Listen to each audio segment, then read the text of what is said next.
Welcome back, guys. Today we are putting on the CBF shifter setup. So that is going to remove this whole big ass thing and set up my shifter to be right about here, which is what I need to put it into my FRS with my JZ motor. So right here, it didn't come like this. It was much better packaging, but this is the setup. The only problem I've seen already is right where the shift knob connects, the threads are pretty shitty. But I have a knob on the way, so we'll see how it goes on and how it stays. Regardless, right now, what I'm gonna do is take apart this old one and we'll show you how to put on the new one.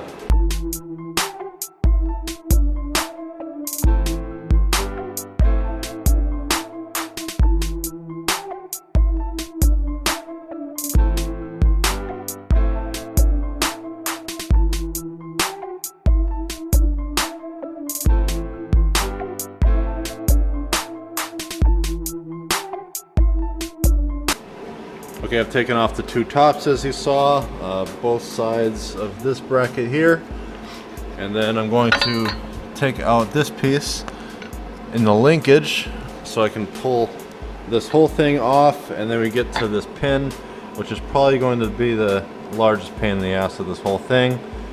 So let's get on with it.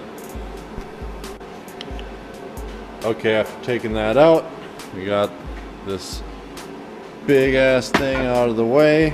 Now, like I said, I gotta get this little pin out, and if we pound up through the bottom side with a punch, should come out hopefully a little bit easier than I'm hoping, but probably not. And I'll come right back after that piece is out and we'll resume. Alright, with the help of Travis here, the pin is out. Good luck with that. That's all I'm gonna say to you guys. We just had to punch it until it came out like everybody else. But with the CBF kit, now that this is exposed, this piece will slide on and you'll see these holes will just line up for that, and then they provide a new pin for you to go into that hole. And then what I'm gonna do is kind of mushroom that out with a center punch on each side so it doesn't go anywhere. So this piece I had on there upside down. I'm not gonna include that clip because I don't want somebody to screw up following me. But this should be facing down. So you have the half piece up, and then line up the hole on the shaft through there and put the pin in.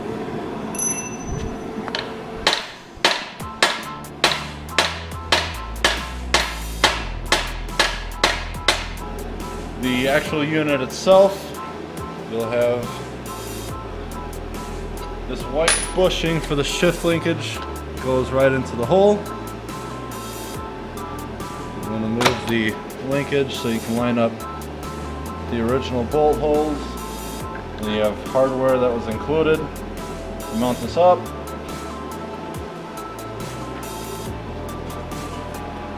Once you have that part mounted, you want to put these pieces together depending on the length of where your shifter is going to be. So obviously it is adjustable, so you can go on the center hole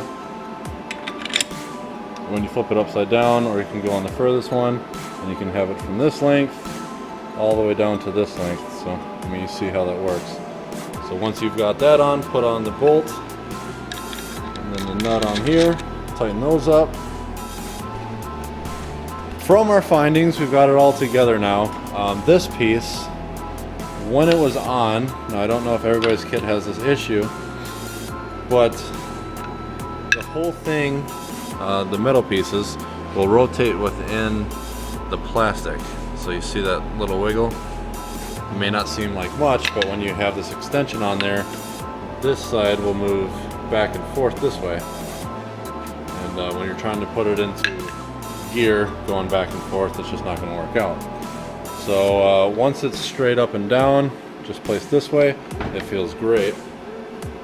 So you can see first, second, third, fourth, fifth, sixth, and then you have reverse, down and back. So everything feels great that way. We won't really know until the trans and motor are in the car exactly where we need it, and we'll have to figure something else out at that point. Hopefully this will work out just fine, but we will see. Alright, so that wraps up the video on the CBF shifter. If there's any questions, just shoot them below. But this should do for what we're using it for. We will see really when the trans goes in the car.